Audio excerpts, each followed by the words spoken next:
राज्याची सगळी स्थिती असताना राज्यातले वेगवेगळे डिपार्टमेंट असतील, वेगवेगळे मंत्री असतील, यांचे गैरव्यवहार अनेक समोर येत आहेत सभापती महोदय। अनेक प्रकारे अनेक सिस्टीमनुसार कशा पद्धतीने या राज्यामध्ये गैरव्यवहार होतात सभापती महोदय, हे आपल्या समोर आलेले आहे सभापती महोदय। सभापती महोदय, ग्रामविकास मंत्री जयकुमार गोरे, ठीक आहे, त्या कोण महिलेला त्यांनी अटक केलं असेल, खंडणी वगैरे, पण एका पत्रकाराला अटक केलं जातं सभापती महोदय। वेगळ्या पद्धतीनं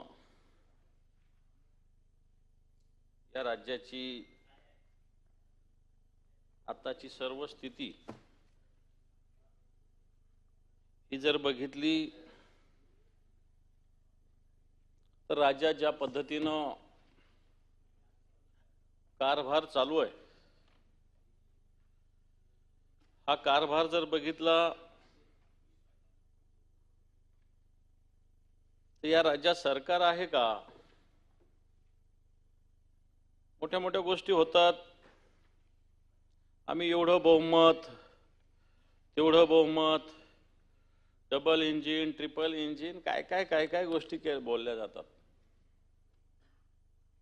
परंतु असं असताना राज्याची जी अनागोंदी आहे, विविध मंत्र्यावर असलेले भ्रष्टाचाराचे आरोप आहेत, आणि या सगळ्या जर बाबी बघितल्या, मंत्र्यांची मानसिकता, मंत्री कशा पद्धतीनं वक्तव्य करतात, आणि जर मग अशा पद्धतीनं राज्यामध्ये स्पष्टपणे बहुमत असल्यानंतर तर मला असं वाटतं राज्यकारभार तर सुरळीत चालायला पाहिजे। एक अटलजींची कविता आहे सभापती महोदय, छोटे मन से कोई बड़ा नहीं हो सकता, छोटे मन से कोई बड़ा नहीं हो सकता, और टूटे मन से कोई खड़ा नहीं हो सकता। मन तुमचं छोटस आहे, एखाद्याने टीका केली तर त्याच्यावर कारवाई झाली पाहिजे, आणि स्वतः टीका केली तर त्याला आपलं ठेवायचं, म्हणजे त्याला मराठीत चांगली म्हण आहे, आपलं ठेवायचं झाकून आणि दुसऱ्याचं पाहायचं वाकून। आपण एक कोत्या मनोवृत्तीनं राज्यकारभार केला जातो। कोणी मंत्री म्हणतं की विरोधी पक्षाचा सरपंच असेल तर त्याच्यात आम्ही काम, त्याच्या गावात आम्ही काम करणार नाही, कोणी सांगतं याचं घर पाडू, कोणी सांगतं याला बुलडोझर लावू। मला असं वाटतं हे टूटे मन याचं हे निदर्शक आहे, तुटलेलं मन आहे। आपण सभापती महोदय, आम्ही प्रामुख्यानं तुटलेल्या मनाचं हे सरकार, छोट्या मनाचं हे सरकार या राज्यात सभापती महोदय सध्याच्या घडीला काम करतंय, आणि मग हे अशा पद्धतीनं एवढ्या कोत्या मनोवृत्तीचं सरकार असताना राज्यात काय काय चालू आहे याच्याकडे खरोखर लक्ष आहे का त्यांचं? तर मी म्हणेल मुळीच लक्ष नाही, अशा प्रकारची सभापती महोदय स्थिती आहे। सभापती महोदय, मी विरोधी पक्ष नेता आहे म्हणून फक्त आरोप प्रत्यारोपात माझा पूर्ण वेळ घालवणार नाही। म्हणजे फॅक्ट आहे ती या राज्यासमोर आपल्या माध्यमातून मांडण्याचा पूर्णपणे सभापती महोदय प्रयत्न करणार आहे। प्रामुख्याने आम्ही या राज्यातली आत्ताची कायदा सुव्यवस्था, या राज्यातल्या मंत्र्यांचे वेगवेगळ्या खात्यातले असलेले गैरव्यवहार, असे मुद्दे आम्ही या आमच्या खऱ्या अर्थानं विरोधी पक्षाचं प्रमुख डिव्हाइस, हत्यार ज्याला शब्द वापरला जातं काही जण, पण मी म्हणेल हे आयुध आपल्या संसदीय भाषेत, या आयुधाचा वापर मला असं वाटतं या राज्याच्या हितासाठी, या राज्याच्या जनतेच्या हितासाठी, सरकारच्या डोळ्यात अंजन घालण्यासाठी केला पाहिजे। आम्ही करत असताना राज्याची आत्ताच्या घडीला स्थिती काय सभापती महोदय, राज्याच्या कायदा आणि सुव्यवस्थेची स्थिती कशा पद्धतीने ठरवली जाते, हे सरकार आताच्या घडीला जर पाहायचं जर ठरलं तर बाबरी पासून आता कबरीकडे सरकार चाललेलं आहे। बाबरी ढाचा पाडला एक वेगळी गोष्ट आहे, पण आता कबरीकडे जाणार आहे सरकार आहे। मला असं वाटतं या कबरीच्या नादामध्ये या सरकारची सुद्धा कधी कबर खणली जाईल हे या सरकारच्या सुद्धा लक्षात येणार नाही। कारण भले भले या लोकशाहीमध्ये जनतेनं झोपवलेले आहेत, भले भले कोणाला 400 जागा मिळाल्यात होते ते 4 वर येऊन पोहोचलेले आहे, कोणाला 2 जागा मिळाल्या ते 300 वर येऊन पोहोचलेले. त्यामुळे या लोकशाहीमध्ये मला असं वाटतं जनता सर्रासपणे बरोबर हिशोब कितोब सभापती महोदय करत असते. सभापती महोदय सगळ्यात महत्वाचं, इथं कोणी होम मिनिस्ट्रीचा अधिकारी आहे का नाही आहे मला माहिती नाही, आहे का कोणी? कोण आहे? ऍडिशनल डीजी. सगळ्यात महत्वाचं, या राज्यातला क्राईम इन महाराष्ट्र याचा अहवाल मागच्या 2 वर्षापासून राज्यांनी प्रसिद्ध केलेला नाही. सगळ्यात पहिले कारण क्राईम इन महाराष्ट्र याच्यामध्ये पूर्ण राज्याची क्राईमची स्थिती या सगळ्या ठिकाणी विदित केली जात असते. 2022-23 आणि 23-24चा क्राईम इन महाराष्ट्र याचा अहवाल सरकार जाणून बुजून प्रकाशित करीत नाही, अशा प्रकारचा सभापती महोदय आता हा आरोप म्हणता येणार नाही, ही सत्यता आहे. कारण क्राईम इन महाराष्ट्र याच्यातून राज्याची स्थिती क्राईमची सभापती महोदय समोर येत असते. सभापती महोदय मागच्या काळामध्ये या राज्यामध्ये मागच्या वर्षाचं जर बघितलं 7,82,960 गुन्हे हे माझ्याकडं पोलीस खात्याच्या आलेल्या रिपोर्टमध्ये म्हणलं की 7,82,960 गुन्हे 2024 मध्ये या राज्यामध्ये सभापती महोदय नोंद झालेले आहे. हे सगळे होत असताना अमरावती सारखं एक शांतताप्रिय परिक्षेत्र आहे, इथं मागच्या 2024 मध्ये सभापती महोदय 564 गुन्हे दंगलीचे घडलेले आहेत. नागपूर पोलीस आयुक्तालयाच्या अंतर्गत 2024 मध्ये 88 खून सभापती महोदय घडलेले आहेत. सभापती महोदय बलात्काराच्या जर घटना बघितल्या संभाजीनगर आयुक्तालयात 2024 मध्ये 166, पुणे आयुक्तालयात 506 आणि नागपूर आयुक्तालयात 297 घटना सभापती महोदय घडलेल्या आहे. हे सगळे क्राईम बघितले 7,82,960 एवढे गुन्हे मागच्या काळामध्ये या राज्यामध्ये सभापती महोदय घडलेले आहे. बलात्कारांच्या घटना प्रचंड प्रमाणात सभापती महोदय बलात्कार आणि विनयभंगाच्या घटना आपल्या राज्यात वाढलेल्या आहे. सभापती महोदय बलात्काराच्या घटना या राज्यामध्ये 7,982 मागच्या वर्षीचं सांगतो मी, आणि विनयभंगाच्या 16,200. जर गणित मांडायचं ठरलं तर दररोज 22 बलात्कार या राज्यात आत्ताच्या घडीला होतात आणि 45 विनयभंग आत्ताच्या घडीला या राज्यामध्ये मागच्या 2024चे जर गुन्हे बघितले तर अशा पद्धतीनं बलात्काराची सभापती महोदय स्थिती. ही हिंमत कधी होते? ज्यावेळेस सरकारमध्ये मानसिकता कारवाई करायची असते नसते त्यावेळेस ही हिंमत होत असते सभापती महोदय. सरकारची जरा फक्त एखाद्याचं निरपराधाचं घर बुलडोझर पाडण्यामध्ये इंटरेस्ट आहे, परंतु एवढे बलात्कार येते, मला वाटतं याच्यावर जी कारवाई असायला पाहिजे ती मला असं वाटतं सभापती महोदय अजूनही झालेली नाही. सभापती महोदय, एक आपल्याकडं मिशन शक्ती नावाचं अभियान महिलांसाठी राबवलं गेलं होतं 2022ला, प्रिव्हेन्शन ऑफ ॲट्रॉसिटीज ऑन वुमन. आणि याच्यामध्ये सभापती महोदय दुर्दैव आतापर्यंत फक्त 22% खर्च झालेला आहे. हे माझ्याकडे पोलीस खात्याच्या आलेल्या आकडेवारीतूनच स्पष्ट केलं. माझ्याकडे सगळे पेपर्स या संदर्भातले सभापती महोदय आहेत. मग कल्याण असेल, संभाजीनगर असेल,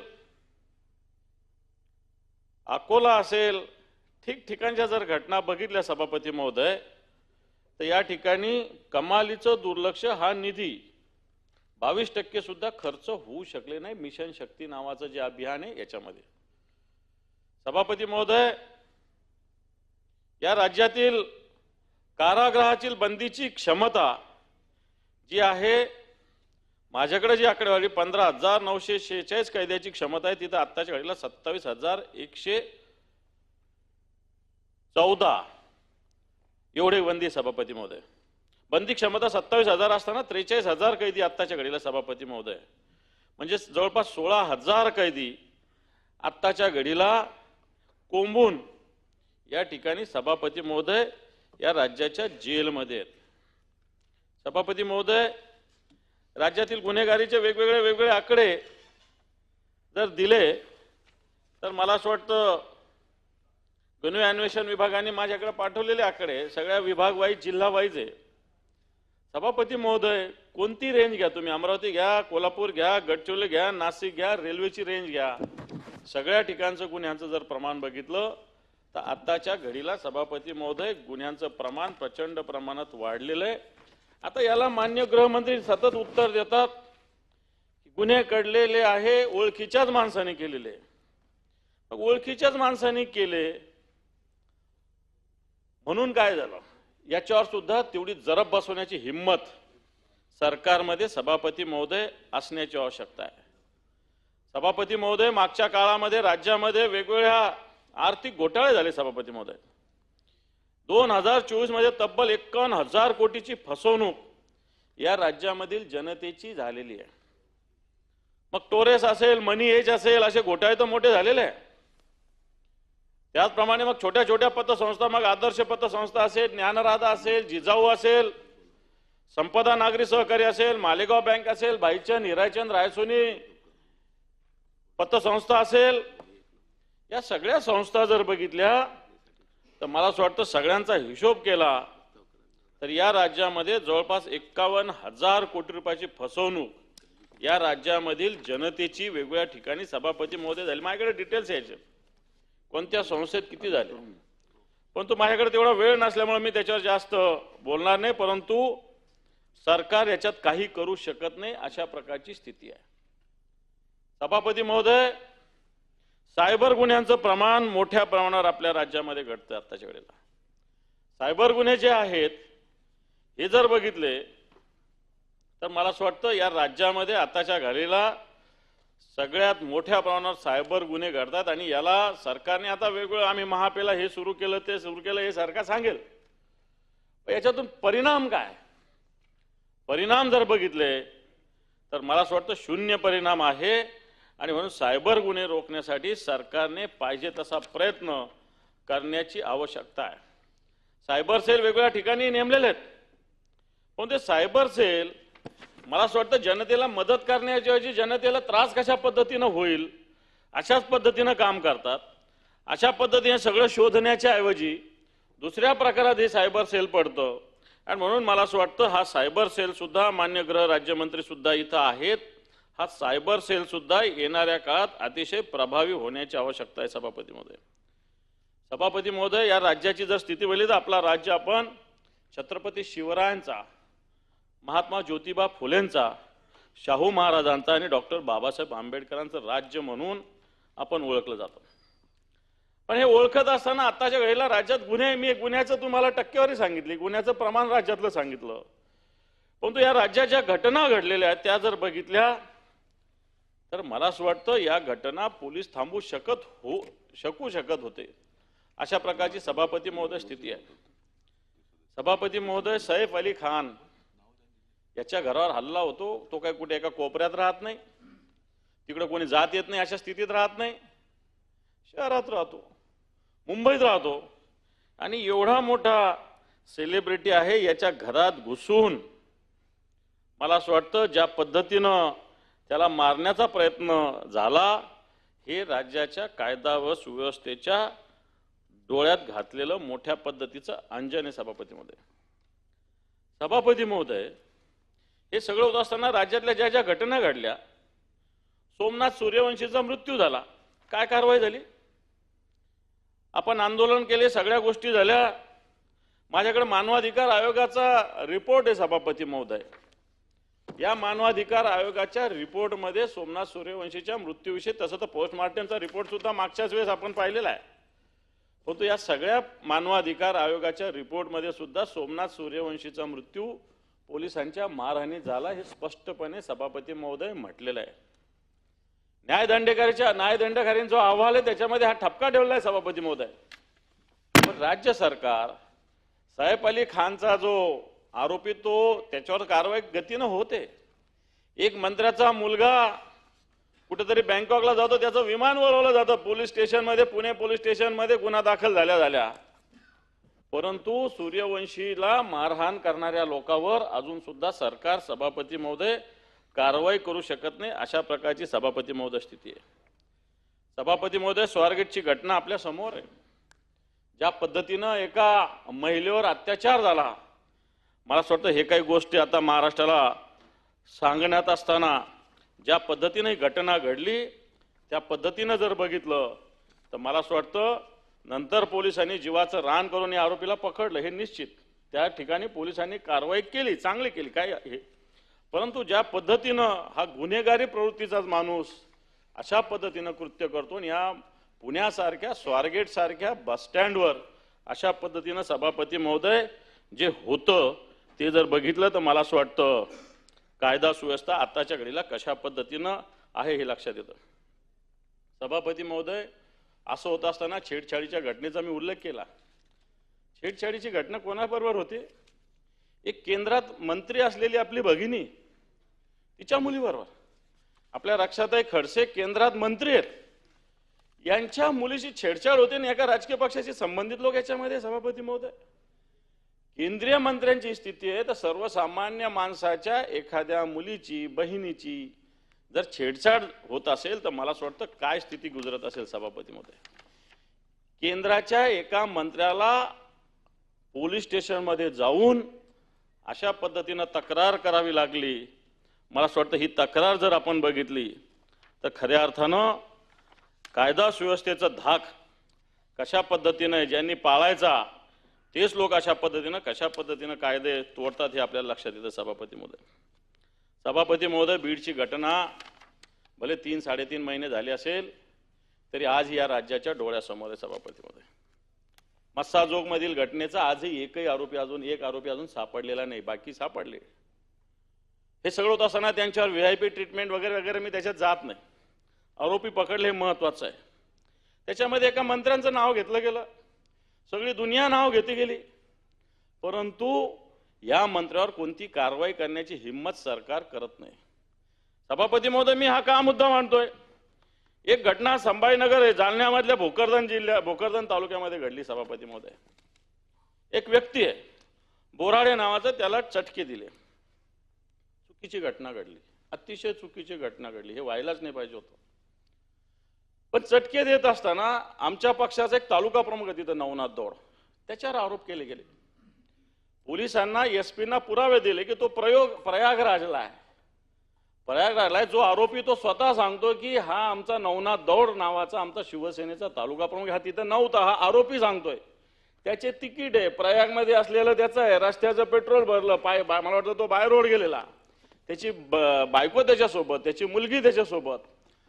आणि असं असताना फक्त राजकीय पक्ष, सत्ताधारी राजकीय पक्षाच्या दबावाखाली येऊन तो शिवसेनेचा तालुका प्रमुख आहे आमच्या पक्षाचा म्हणून त्याच्यावर गुन्हा दाखल होतो. सभापती महोदय, आणि ज्या पद्धतीनं सत्ताधारी पक्षाच्या घरचे, मला असं वाटतं पाणी भरायचं बाकी, त्या भागातला जो PI आहे ना, एक माने नाव त्याचं, नुसतं घरी पाणी भरायचं बाकी सत्ताधारी पक्षाच्या आमदाराच्या आणि खासदाराच्या घरी, त्याचं त्या भागातल्या DYSPचं तेवढंच काम बाकी आहे.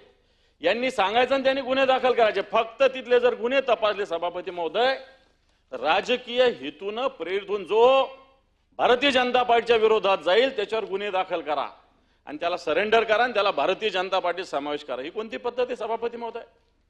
हिंदुत्ववादी म्हणतात, हा जो ज्याला मारहाण झालेली आहे मी त्याचा तर निषेध केलेला आहे सभापती महोदय, पण हाच व्यक्ती दारू पिऊन महादेवाच्या मंदिरात जाऊन गैरकृत्य करतो, याच्याकडे कोणी लक्ष देत नाही. आपण हिंदुत्ववादी सरकार म्हणता आणि त्या महादेवाच्या मंदिरात जाऊन दारू पिऊन ज्या पद्धतीनं त्याची वर्तणूक आहे त्याच्याकडे हे हिंदुत्ववादी दुर्लक्ष करतात. आणि नवनाथ दौड हा शिवसेनेचा तालुका प्रमुख प्रयागराजला गेलेला महाकुंभात, त्याच्यावर पोलीस गुन्हे दाखल करतात सभापती. ठीक आहे, अटक नाही झाली मान्य आहे, अटक नाही झाली मान्य आहे, परंतु तो नाही. माझा सांगण्याचा मुद्दा, मी कोणाची बाजू, कोणाला विरोध करत नाही, पण एकीकडे जर धनंजय मुंडेंचं नाव सगळी दुनिया घेत असताना त्याच्यावर आरोप केला जात नाही, ते एक आमचा साधा नवनाथ दौड भोकरदांचा शिवसेनेचा तालुका प्रमुख याचं नाव का येतं आणि याच्यावर गुन्हा का दाखल होतो. मला असं वाटतं राजकीय पक्ष कशा पद्धतीनं या सगळ्या यंत्रणा स्वतःसाठी वापरतात सभापती महोदय, याचं उदाहरण आहे सभापती महोदय. सभापती महोदय, माझ्याकडे अनेक फसवणुकीच्या घटना आहे, अनेक. काल मला वाटतं खालच्या सभागृहात बेटिंग ॲप विषयी सुद्धा बोलणं झालेलं आहे. माझ्याकडे एक पेन ड्राईव्ह सभापती महोदय मी आपल्याला देतोय. एक इथं क्रिकेट बेटिंग ॲप आहे लोटस 24. या बेटिंग ॲपमध्ये हा मी तुम्हाला पेन ड्राईव्ह देतो सभापती महोदय. हे जे लोक आहेत, मेहुल जैन, कमलेश जैन, हिरेन जैन, हे सगळे लोक आहे ना सभापती महोदय, हे सातत्यानं ज्या पद्धतीनं बेटिंग करतात, पाकिस्तानमधल्या लोकांशी खेळाडूशाचे संपर्क सभापती महोदय, आणि खुलेआम पोलीसचे अधिकारी, मुंबईचे मी नाव घेणार नाही, मोठे अधिकाऱ्यांबरोबर बैठक, दुबईहून आला, मुंबईतल्या पोलीस अधिकाऱ्यांबरोबर बैठक, आता चॅम्पियन्स ट्रॉफी संपली, आता IPL साठी मुंबईमध्ये ही सगळी मंडळी काम करते सभापती महोदय. हा पेन ड्राईव्ह आहे, मी विनंती करतो हा पेन ड्राईव्ह आपण ऐका. यांनी पाकिस्तानमधल्या लोकांशी बोलताना बेटिंगचं काय काय केलेलं आहे, कोणत्या कोणत्या पोलीस अधिकाऱ्याचं नाव ऐका नाही ऐका ते तपासा तुम्ही. परंतु अशा पद्धतीनं या राज्यामध्ये खुलेआम पोलिसांच्या सहकार्यानं सभापती महोदय, चोरून लपून पोलिसांना माहिती नाही एखादा घटना मी समजू शकतो, परंतु खुलेआम सभापती महोदय अशा पद्धतीनं या राज्यामध्ये घटना घडतात सभापती महोदय. सभापती महोदय, राज्याचे उपमुख्यमंत्री या राज्याचे गृहमंत्री पण आहे, जुगाराचा विरोध हे ते सगळ्या गोष्टी सांगतात. माझ्याकडे सिंपल छोट्याशा बातम्या सभापतीमध्ये. एक बातमी आष्टीची, जिल्हा जालना, येथे गुटखा जप्त केला 19 मार्चला 18 लाख रुपयाचं. जळगाव जामोद 25 लाखाचा गुटखा जप्त. गडचिरोली येथे 19 मार्चलाच काय 10 लाखाचा गुटखा जप्त. माझा मुद्दा असा आहे सभापती महोदय, तुम्ही टपरीवाल्यावर कारवाई करता गुटख्यासाठी, मान्य योगेशजी, टपरीवाल्यावर आपण कारवाई करतो. खुलेआम गुजरातमधून पोलिसांच्या संरक्षणात, परिवहन विभागाच्या संरक्षणात गुटखा येतोय राज्यात, तिथंच दाबा ना तुम्ही. ह्या टपरीवाल्यावर काय कारवाई करता? आज माझ्याकडे जी माहिती आलेली आहे, पालघरमधून खुलेआम तिथले पोलीस अधिकारी आणि परिवहन विभागाचे अधिकारी मदत करतात, आणि तुम्ही गडचिरोलीच्या 8 लाखावर कारवाई करता, त्या आष्टीच्या 2 लाखावर कारवाई करता, त्या जळगाव जामोदच्या 5 लाखावर कारवाई करता. मला असं वाटतं याच्यात जर कारवाई करायची असेल तर पालघर गुजरातमधून येणारे जे आहे तिथले परिवहन अधिकारी, पोलीस अधिकारी, याच्यावर कारवाई होण्याची आवश्यकता आहे सभापती महोदय. सभापती महोदय, या राज्यात मटका जोरात आहे, ठिकठिकाणी मटका. आम्ही मोठ्या शहरात, आता हे नागपूरची घटना आहे, मोदा इथं जोरात सटका जोरात आहे. आमचं संभाजीनगरमध्ये शिवूर तालुका वैजापूर मटका जोरात आहे. अशा जर घटना बघितल्या सभापती महोदय, तर या राज्यामध्ये ज्या पद्धतीनं अशा घटना घडतात, तर या घटनेला जबाबदार कोण आहे सभापती महोदय? हे राज्य, मला वाटतं पोलीस ज्या पद्धतीने या सगळ्या गुन्हेगारांना सभापती महोदय मदत होते, एखाद्या वेळेस पोलिसांचं सापडलं नाही, हे नाही ते नाही, मी समजू शकतो, पण पोलिसांचा याच्यातला सहभाग सगळ्यात मोठा दुर्दैवी सभापती महोदय. आणि म्हणून एक घटना माझ्याकडे, आता एक ठाण्याला एका केसमध्ये FIR दाखल झाला. घटना घडलेली तशी पाहायला गेलं तर नारायणगाव म्हणजे पुणे. एक अहमदाबादचे काही लोक आहे, सुधीर कोठडे या नाव आहे त्यांचं, डिजिटल गुंतवणुकीच्या माध्यमातून त्या भागातील लोकांची 2000 कोटी रुपये त्यांनी जमा केले. गृहमंत्री साहेब, 2000 कोटी रुपये. केस बघा तुम्ही लागलं तर लगेच थोड्या वेळाने हे करा. ही रक्कम त्यांनी हवालाच्या मार्फत विदेशात पाठवली. भारतातही त्यांनी क्यूफॉन ॲप आणि ॲजोबॅन इंडिया, दुबईत ऑलिम्पस या ठिकाणी त्यांनी गुंतवणूक केली.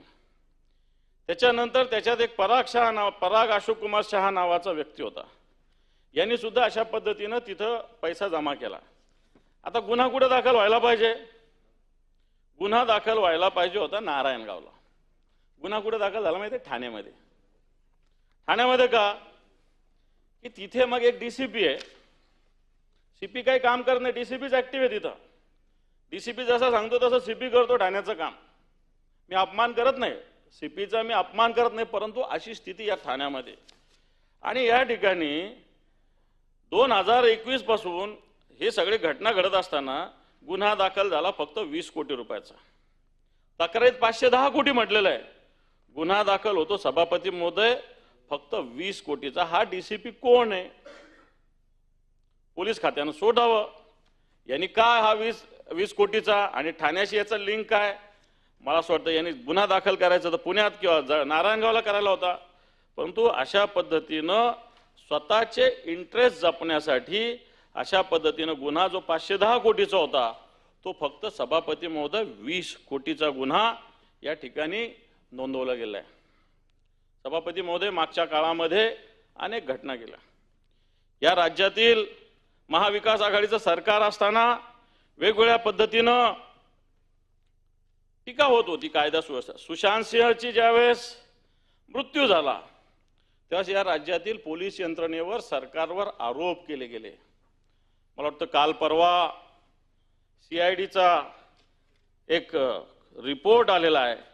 याच्यामध्ये सुशांत सिंहच्या प्रकरणावर सभापती महोदय अतिशय क्लिअर भूमिका CIDनं व्यक्त केली. सभापती महोदय, आपण सभापती महोदय या राज्यातली कायदा आणि सुव्यवस्थेचा जर मुद्दा बघितला तर अशा पद्धतीनं जे चालू आहे त्याच्याकडे या राज्यातील मंत्र्यांचा असेल किंवा पोलीस अधिकाऱ्यांचा असेल. आज पोलीस अधिकारी फक्त सत्ताधारी पक्षाच्या लोकांची हुजरेगिरी करण्यामध्ये गुंतलेली. सभापती महोदय, मी उदाहरण देईल. माझ्याकडे अजून अनेक उदाहरणं आहेत. एका मंत्र्याच्या सांगण्यावरून एका महिलेवर कशा पद्धतीनं फसवलं जातं. ठीक आहे, तिनं लाच स्वीकारली असेल परंतु गुन्हा नाही असं नाही होऊ शकत. गुन्हा आहेच मंत्र्यावर. सभापती महोदय, पत्रकाराला अटक केलं जातं, गुन्हा आहे सभापती महोदय. पोलिसांचा वापर अशासाठी होतोय.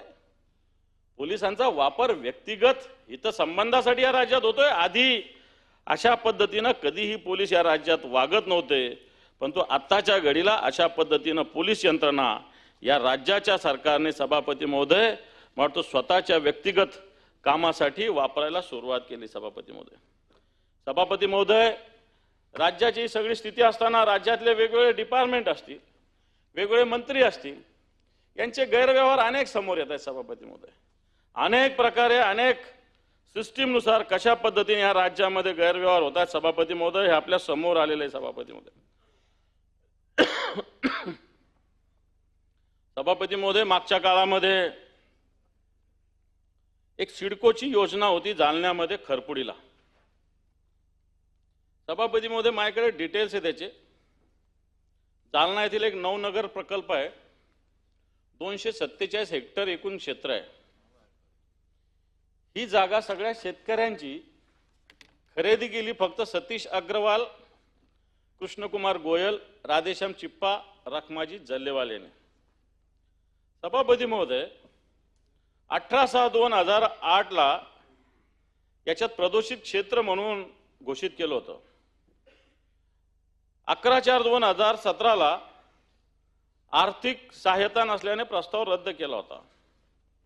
आणि सभापती महोदय, नंतर हा प्रस्ताव मंजूर केला गेला. सभापती महोदय, शेतकऱ्यांच्या जमिनी 2-2, 4-4, 5-5 लाख रुपये एकरनी खरेदी करायच्या आणि नंतर राज्य सरकारकडून जवळपास 900 कोटी रुपये वसूल करायचे. अशा पद्धतीनं हा प्रकल्प आहे. मी माननीय मुख्यमंत्री देवेंद्रजीचा आभार मानतो की त्यांनी या प्रकरणाची चौकशी सुरू केली आहे. स्थगिती दिली का नाही दिली मला माहिती नाही, परंतु चौकशी निश्चित सुरू केली आहे. 900 कोटी रुपये म्हणतो जो प्रस्ताव याच डिपार्टमेंटने रद्द झाला होता तो कशा पद्धतीनं पुन्हा झाला. मग याच्यात साहजिकच सिडकोचे मुख्य व्यवस्थापक विजय सिंगल यांच्याकडे याचं अंगुली निर्जीत होतो. सभापती महोदय, हे करण्यासाठी त्यांनी DSK लीगल सर्व्हिसेस याची एक इनलिगल पद्धतीनं सभापती महोदय नियुक्ती केलेली आहे आणि सिडको प्रशासनाशी निगडीत सर्व न्यायालयीन प्रकरणे त्यांच्याकडे वर्ग करण्यात आली आहे. आणि या सगळ्या अनेक प्रकरणात या लीगल सर्व्हिसला DSK लीगल सर्व्हिसेसला पकडून अनेक देयक अव्वाचे सव्वा सभापती महोदय या सिडकोमध्ये दिले जातात, याचे मुख्य व्यवस्थापक विजय सिंघल सभापती, याची इन्क्वायरी झाली पाहिजे सभापती महोदय. जर नवनगर अशा पद्धतीने खरपुडीचा प्रोजेक्टला 900 कोटी रुपये सरकार देतं, जे शेतकऱ्यांकडून कोटी 2-4 कोटीमध्ये ह्या 4-5 लोकांनी माझ्याकडे सगळे सातबारे सुद्धा आहे त्याचे, आणि अशा पद्धतीने जर 900 कोटी रुपये राज्याचे लुटले जात असेल तर मला असं वाटतं हे थांबवण्याची जबाबदारी राज्य सरकारची. सभापती महोदय, सभापती महोदय, अशा पद्धतीने हा नगर विकास विभागाचा विषय आहे. अशा पद्धतीने एक लीगल डीएसके लीगल सर्व्हिसेस ची इनलिगल संस्था अपॉइंट करणं आणि तिच्या आधारावर आपलं कार्य उरकणं, अशा पद्धतीची एक काम करण्याची पद्धती सभापती महोदय या सिडकोने घेतलेली आहे. सभापती महोदय, या सिडकोचं आणखी एक प्रकरण आहे. एक आपले राज्याचे मंत्री संजय राठोड यांचा खाजगी सचिव विशाल राठोड सभापती महोदय यांनी एक पत्र दिलं उपाध्यक्षाला, आणि खाजगी सचिवाच्या पत्राच्या आधारावर गोर बंजारा जमातीसाठी दिलेली मुंबईतील समाज भवनाची जागा संत डॉक्टर रामराव महाराज चॅरिटेबल ट्रस्टच्या नावावर झाली सुद्धा. सभापती महोदय, एक मंत्र्याचा खाजगी सचिव पत्र लिहितो आणि सिडकोचे व्यवस्थापकीय संचालक जी समाजासाठी दिलेली जागा आहे ही एका मंत्र्याच्या ट्रस्टला दिली जाते. मला वाटतं हे घडलेलं आहे सभापती महोदय, या सिडकोमध्ये घडलेलं आहे, याचा अर्थ नगर विकास विभागामध्ये घडलेलं आहे. सभापती महोदय, सभापती महोदय, अनेक विषय बोलता येईल. सभापती महोदय, या सगळ्या विभागात सिस्ट्रासारखी फ्रान्सची कंपनी आपल्या राज्यावर आरोप करते. सभापती महोदय, फ्रान्स सारखी इंटरनॅशनल कंपनी जी मेट्रो बनवण्याची कंपनी आहे ही उच्च न्यायालयामध्ये आपल्या राज्यावर लाचखोरीचा आरोप करते. मला असं वाटतं अशा पद्धतीने फ्रान्स सारख्या देशातील एक सिस्ट्रा नावाची कंपनी आपल्या राज्यावर आरोप करत असतील तर हे आरोप याच्या त्याच्यावर नाही, मला असं वाटतं हे आपण अतिशय सिरियस घेतले पाहिजे. कारण अशा कंपन्या विनाकारण कोणावर आरोप करत नाही. इंटरनॅशनल आंतरराष्ट्रीय स्तरावरची ही कंपनी आहे आणि अशी कंपनी ज्यावेळेस या राज्याच्या यंत्रणेवर आरोप करते, मला असं वाटतं सभापती महोदय याच्यामध्ये आपण लक्ष देण्याची आवश्यकता आहे. सभापती महोदय, या सगळ्या विषयाचं नगर विकास विभागातील गैरव्यवहार पाहिजे तर रात्र पुरणार नाही एवढ्या प्रकारचं, दिवस पुरणार नाही एवढे आरोप आहे. सभापती महोदय, आरोप नाही, सत्यता आहे. मी पेपरसेच बोलतो सगळ्या विषयाचे. माझ्याकडे अनेक प्रकार सभापती, पण मी मोजके प्रत्येक विभागाचा एक एक विषय आपल्या समोर सांगणार. सभापती महोदय, माझ्याकडे उल्हासनगर मनपाचा UDCPR तरतुदीचे उल्लंघन केल्याचं सभापती महोदय तक्रार आली आहे आणि प्रूफ सहित आहे. मी त्या खात्याच्या मंत्र्यांना सुद्धा याच्याविषयी पत्र लिहिले. सभापती महोदय, विकास परवानगी देताना TDR अनुज्ञेपेक्षा जास्त या उल्हासनगर मनपामध्ये अनेक ठिकाणी गेलेला आहे. सभापती महोदय, इथे एक नगर रचनाकार आहे ललित खोब्रागडे, पडताळणी न करता RCC प्रदान केली. सभापती महोदय, याच्यातून राज्याच्या महसुलाचं 100 ते 200 कोटी रुपयाचं नुकसान सभापती महोदय या ठिकाणी झालेलं आहे. सभापती महोदय, या उल्हासनगर महानगरपालिकेत ज्या पद्धतीनं नगर रचना विभाग काम करतो, कायद्याचं उल्लंघन करतो, UDCPRचं उल्लंघन करतो, म्हटलं राज्य सरकारने या विषयात लक्ष दिलं पाहिजे. सभापती महोदय, तसंच MMRDA मध्ये सातत्यानं तक्रार केली.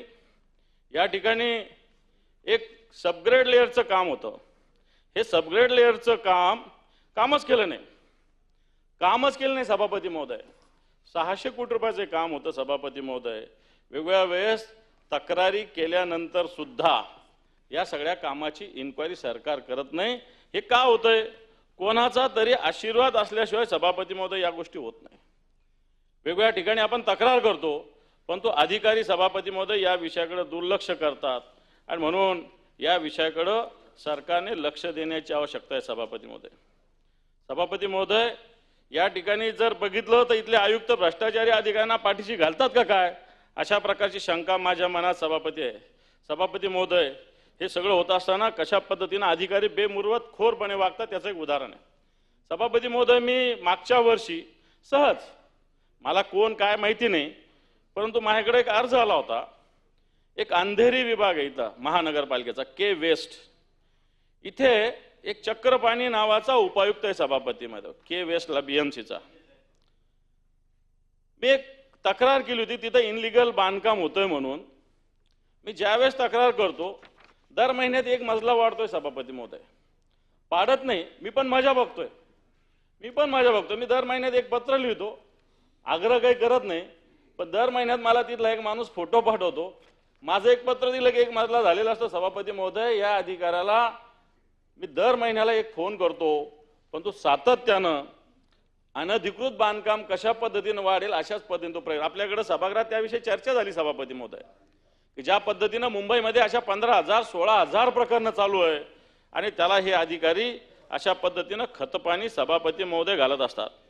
सभापती महोदय, महानगरपालिका मुंबईची एक हरिलाल भगवती हॉस्पिटल आहे सभापती महोदय, 68-69 झालेलं, 1968-69 मध्ये झालेलं, आणि हे हॉस्पिटल केईएमच्या रुग्णालयाच्या धर्तीवर व्हावं अशा पद्धतीनं राज्य सरकारची योजना होती महानगरपालिकेची. परंतु आता काही जणांच्या मनात आलं याचं प्रायव्हेटायझेशन करायचं. राज्य सरकारने त्याच्यावर खर्च केला आहे, महानगरपालिकेनं 490 खाटांचं हे हॉस्पिटल आहे, परंतु येणाऱ्या काळामध्ये याचं प्रायव्हेटायझेशन करण्याचा प्रयत्न सभापती महोदय महानगरपालिका करते. खऱ्या अर्थानं केईएम असेल, सायन असेल, सर्वसामान्य माणसाला सुविधा देणारे हॉस्पिटल्स आहे, आणि भगवती त्या रांगेत जाऊन बसणारं हॉस्पिटल असताना मुंबई महापालिका याचं प्रायव्हेटायझेशन करण्याचा प्रयत्न सभापती महोदय करतंय. मला असं वाटतं हे प्रायव्हेटायझेशन झालं नाही पाहिजे, अशा पद्धतीनं आपण लक्ष देण्याची आवश्यकता आहे. सभापती महोदय, वेगवेगळ्या पद्धतीने या राज्यामध्ये लोक वेगवेगळ्या पद्धतीने फ्लॅट खरेदी करतात, मालमत्ता खरेदी करतात. याच्यावर नियंत्रण आणण्यासाठी राज्य सरकारने महारेराची नेमणूक केली सभापती महोदय. आज या महारेराची स्थिती काय? फक्त पांढरा हत्ती झाला की काय? कोणत्या बांधकाम व्यावसायिकावर महारेराने कारवाई केली? 10,773 गृहनिर्माण प्रकल्पांना कारणे दाखवा नोटीस दिली, काही जणांची बँक खाती गोठवली, परंतु जशी पाहिजे तशी कारवाई हे महारेरा प्रकल्पच्या माध्यमातून होत नाही सभापती महोदय. आज हे महारेराला ही बिल्डर मंडळी कोणत्याही पद्धतीनं फुकट विचारत नाही. मला वाटतं हा कायद्यात एक पांढरा हत्ती महारेरा येणाऱ्या काळात बनतो की काय, अशा प्रकारची सभापती महोदय स्थिती आहे. सभापती महोदय, नगरविकास विभागाचे असे विषय सांगायला गेले तर अनेक विषय सभापती महोदय. नगर विभागानंतर वेगवेगळ्या विभागात एक महसूल विभागाचे काही प्रकरण माझ्याकडे सभापती महोदय. राज्य सरकारमधले आमदार असो, मंत्री असो, कशा पद्धतीनं वागतात त्याचं एक उदाहरण आहे सभापती महोदय.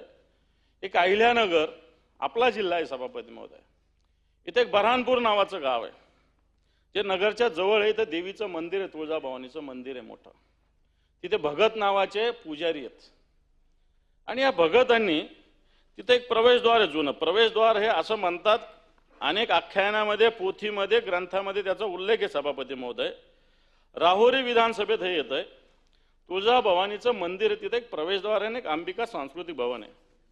सभापती महोदय, निवडणुकीत या भागातील यांचे जे पुजारी आहेत अभिषेक भगत, हे अभिषेक भगत एका राजकीय विचाराचे आहेत. मला असं वाटतं ते राष्ट्रवादी काँग्रेस शरद पवार गटाच्या विचाराचे आहेत, किंवा जे आत्ताचं सरकार असेल त्याच्या विरोधी विचार असतील, असू शकतो विचार कोणाचा.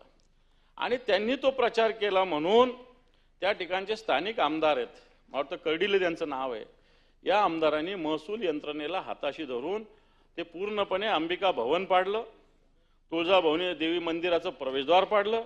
आपण हिंदुत्ववाद म्हणत असताना मला असं वाटतं या विषयाकडे लक्ष देण्याची आवश्यकता आहे. प्रशासनाने, मी तिथल्या कलेक्टरला आणि एसडीएमला फोन केला, चला अनधिकृत बांधकाम पाडणं चांगली गोष्ट आहे म्हटलं. मग तिथं त्या भागात तेवढं एकच आहे का? तर अनेक आहे. स्वतः ज्यांनी तक्रार केली त्यांचंच अनधिकृत बांधकाम आहे सभापती महोदय, परंतु त्यांच्यावर कारवाई होत नाही. परंतु यांच्या विरोधात काम केलं होतं सभापती महोदय, म्हणून त्यांच्यावर कारवाई होती. अशा प्रकारचा प्रकार सभापती महोदय घडलेला आहे. सभापती महोदय, एक महसूल खात्याचं एक वेगळं प्रकरण मी आपल्या समोर या सभागृहाच्या समोर आणतो सभापती महोदय. एक आपल्याकडे एनिमी प्रॉपर्टी म्हणून प्रकार आहे. जे लोक फाळणीच्या वेळेस पाकिस्तानात गेले आणि त्यांची प्रॉपर्टी इथे आहे, त्याला एनिमी प्रॉपर्टी म्हटलं जातं सभापती महोदय. माझ्याकडे एक पेपर आहे सभापती महोदय. एनिमी प्रॉपर्टी असताना पाकिस्तानच्या कागदाच्या आधारावर आपल्या इथल्या महसूल विभागाने कारवाई केली. मला पाकिस्तानचा बॉन्ड आहे माझ्याकडे सभापती महोदय. पाकिस्तानच्या बॉन्डवर आपल्या इथं कारवाई झाली. हा काय प्रकार आहे? पाकिस्तानचा बॉन्ड आहे, बघा सर्टिफाईड आहे. या आधारावर तिथल्या महसूल विभागानं सभापती महोदय हे प्रकरण आहे मीरा भाईंदर येथील राजू शहा यांनी एक तक्रार केली होती. त्याला पाकिस्तानमधून धमकीचे फोन आले होते आणि त्याला सांगितलं की तू अशी तक्रार करेल तर तुला गुन्ह्यात अडकवलं जाईल आणि ह्या संपत्तीचा फेरफाराचा प्रकार आहे सभापती महोदय. म्हणजे ही व्यक्ती पाकिस्तानात आहे, पाकिस्तानातून बॉन्ड आला आणि याच्यावर यांनी कारवाई केली सभापती महोदय. हा प्रकारच चुकीचा आहे. महसूल जे कोणी अधिकारी असतील, मंत्री महोदय इथं 2 कॅबिनेट मंत्री बसलेले आहेत, मला असं वाटतं पाकिस्तानातल्या बॉन्डवर या राज्यामध्ये कारवाई होती मीरा भाईंदरमध्ये एनएमई प्रॉपर्टीची. अतिशय भयानक आहे सभापती महोदय, अतिशय भयानक आहे. आणि म्हणून अशा पद्धतीने याच्यात कोण कोण आहे काय काय आहे आता मी याच्यात जात नाही, कोणी केलं काय केलं याच्यात सगळं उल्लेख आहे. पण तो मला फक्त पाकिस्तानचा बॉन्ड, या बॉन्ड पेपरवर कारवाई मीरा भाईंदरमध्ये एनएमई प्रॉपर्टीची होते आणि जर याला विरोध केला तर याला पाकिस्तानवरून फोन येतो सभापती महोदय. आणि हा फोन सुद्धा कोणी केला काय केला, कराचीतून धमकी येते सभापती महोदय. इथं पण सभापती महोदय तसंच आहे. इथं पण जर बघितलं तर एक रिटायर्ड म्हणजे ज्यांना सस्पेंड केलं होतं एक अधिकारी घेवारे, ज्यांनी मागच्या काळामध्ये असा आरोप केला होता की राजकीय कारवाईचा काहीतरी आरोप केला होता. खरं तर हा एक अधिकारी आहे आणि यांनी मला असं वाटतं ज्या पद्धतीनं हा टाउन प्लॅनिंग मधला अधिकारी तिथला सभापती महोदय हा सस्पेंडेड आहे, याला पुन्हा महानगरपालिकेने घेतलेलं आहे. खरं तर अशा पद्धतीने सस्पेंड अधिकाऱ्यांना पुन्हा एकदा त्याच ठिकाणी घेणं हे चुकीचं आहे. परंतु हा घेवारे नावाचा अधिकारी पुन्हा या ठिकाणी आहे आणि यांनी अशा पद्धतीनं या भागामध्ये चुकीचा एक सगळ्या पद्धती सुरू केलेल्या आहे. सभापती महोदय आपण या घेवाऱ्यावर कारवाई केली पाहिजे अशा पद्धतीची विनंती मी सरकारला करेल. हा मला वाटतं नगर विकास विभागाचा हा विषय आहे, परंतु कारवाई झाली ती महसूल विभागाने बॉन्ड वगैरे केले सभापती महोदय. आणि म्हणून हा प्रकार या राज्यामध्ये अशा पद्धतीनं चालू आहे. पाकिस्तानचा मुद्रांक भारतात येतो आणि त्याच्यावर कारवाई आपल्या इथले अधिकारी करतात सभापती महोदय, हे अतिशय भयानक आहे. सभापती महोदय मी नगरविकास बोललो, महसूल बोललो, सगळे खाते नाही बोलणार आहे, चिंता करू नका. आणखी 2-4च खात्यावर मी बोलणार आहे. सभापती महोदय परिवहन विभागाचे अनेक विषय आहे. या ठिकाणी जे परिवहन विभाग काम करत असताना बसचा घोटाळा आपल्या समोर मी मागच्या अधिवेशनात आणला होता की ज्या पद्धतीनं बसचं खाजगीकरण होत असताना नवीन कॉन्ट्रॅक्ट आपण द्यायचा प्रयत्न करतोय, नवीन एजन्सी येत असताना जुन्या एजन्सी आहे सभापती महोदय. नवीन एजन्सी आहे 35 रुपये 40 पैसे पर किलोमीटर आणि जुनी एजन्सी 41 रुपये. तुम्ही म्हणाल हे तर कमी आहे, पण आधीची एजन्सी विथ डिझेल आपल्याला सर्व्हिस देत होती. आताची ही एजन्सी ही विदाऊट डिझेल. निश्चित माननीय मुख्यमंत्र्यांनी याच्यावर स्टे दिलेला आहे, पण तू करणाराही तोच आणि आता स्टे देणाराही तोच अधिकारी आहे. याचाच अर्थ ज्यांनी हे केलं होतं चुकीचं, वर्षाला 280 कोटी रुपये म्हणजे 10 वर्षाचे 2800 कोटी रुपये या राज्याच्या जनतेचे जास्त जाणार होते. मी तक्रार नागपूरच्या अधिवेशनात केली होती, माननीय मुख्यमंत्र्यांनी त्याच्यावर स्टे दिलेला आहे, मी त्यांचा आभार मानलेला आहे. परंतु ज्यांनी केलं त्यांनी चौकशी केली, आता त्यांनी चुकीचं ठरवलं आणि त्यांनीच आधी टेंडर काढलं होतं आणि मग अशा अधिकाऱ्यावर कारवाई होण्याची सभापती महोदय आवश्यकता आहे. सभापती महोदय आरटीओनं एक स्पीडोमीटर नावाचे सुप्रीम कोर्टाने डायरेक्शन दिलं आहे की समजा स्कूल बस असेल किंवा वाहतूक करणारी रिक्षा असेल एखादी, काय हत्ती वगैरे म्हणतात त्याला, किंवा ट्रक असेल, याला स्पीडवर मर्यादा असावी म्हणून गव्हर्नमेंटचे काही निर्देश आहेत सभापती महोदय, सुप्रीम कोर्टाने सांगितलं. आता सभापती महोदय हे स्पीडोमीटर बसवले तर जातात, परंतु प्रत्यक्षात कोणत्याही उपयोगाचे नाही. इथं अधिकारी बसले असेल, मी त्यांना विनंती करेल ज्याला स्पीडोमीटर बसवणं कंपल्शन आहे त्या वाहनावर याची स्पीड लिमिटचा उल्लेख केला पाहिजे सभापती महोदय. मंत्री महोदय जे कोणी असेल अधिकाऱ्यांनी त्याची नोंद करावी की या सगळ्या गाड्यावर ज्याला स्पीडोमीटर बसवलं त्याच्यावर स्पीड लिमिट, समजा स्कूल बसला 40 पर किलोमीटर 40 आहे किंवा 50 आहे, तर त्याच्यावर तसा उल्लेख झाला पाहिजे सभापती महोदय. परंतु सभापती महोदय हे सगळे स्पीडोमीटर अतिशय अवैधरित्या बसवले जातात, बनावट आहेत. एक एजन्सी पूर्ण राज्यात काम करते, मग बरेच छोटे लोक त्या ठिकाणी काम करत असतात, मला त्याशी घेणे. पण हे वेग नियंत्रक असले पाहिजे सभापती महोदय, हा सगळ्यात महत्त्वाचा विषय आहे. आणि RTO या विषयाकडे परिवहन विभाग मुळीच लक्ष देत नाही. कारण हे वेग नियंत्रक असलं पाहिजे, पण हे वेग नियंत्रक असताना नॉमिनल हे दाखवतात, कागद बनवतात, पुन्हा काढून वापस करतात, अशा पद्धतीनं स्थिती. आणि म्हणून ज्या वाहनाला स्पीडोमीटर लावलेला आहे त्या वाहनावर स्पीड लिमिटचा उल्लेख केला पाहिजे. तो जर केला तर मला असं वाटतं या सगळ्या व्यवस्थेवर निश्चित एक बंधन किंवा नियंत्रण सभापती महोदय येऊ शकेल. सभापती महोदय, असं असताना एक शहरामध्ये सिटी फ्लो नावाची बस सेवा काम करते. खरं तर मी म्हणेल बेस्ट असेल, अन्य ज्या सरकारी सेवा आहे याच्यावर हे अतिक्रमण आहे. सभापती महोदय, बेस्ट असेल, TMT असेल, NMNT असेल, या निम सरकारी परिवहन संस्था आहे. स्टेज कॅरेज परवाना यांना पण आहे. पण स्टेज कॅरेज परवाना करताना सिटी फ्लो नावाच्या संस्थेला सुद्धा याच मार्गावर सेवा पुरवण्याचं काम परिवहन विभागाने दिलंय. सभापती महोदय, याच्यातून काय होतं, सिटी फ्लोला स्टेज कॅरेज परवाना दिलेला आहे, बाकी गाड्यांना आहे. परंतु याच्यामुळं याच रस्त्यावर या परवाना दिल्यामुळं बाकीच्या बेस्ट असेल, TMT असेल, NMNT असेल, ज्या काही टुरिस्ट सेवा आहे, ट्रॅव्हल सेवा आहे, परिवहन सेवा आहे, याच्यावर मला असं वाटतं निश्चित बंधने येतात.